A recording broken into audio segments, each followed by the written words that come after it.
Hey everyone, Gil here at Grayman Prepping. On this episode of Your Prep for Today, I want to talk to you about storage containers.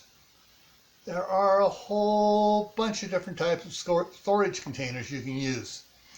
There's the bigger ones like the totes and stuff you use to pack away the Christmas decorations in, seasonal holiday, other decorations, Halloween, Easter, whatever it is.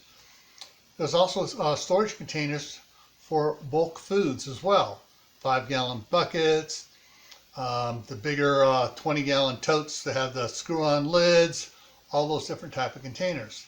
And then there's the storage containers in the house for leftover meals and breaking down those big food storage container items into smaller containers to use easier indoors.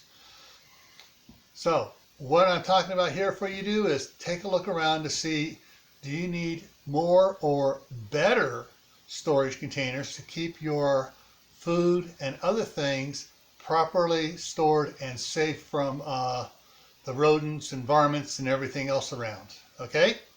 So think about it. And also, stay happy no matter what life throws at you. Stay safe. Don't go out and do anything foolish. Keep adding to your preps. Water, food, medicine, clothing. Learn a new skill. And seriously think about starting a year-round indoor garden.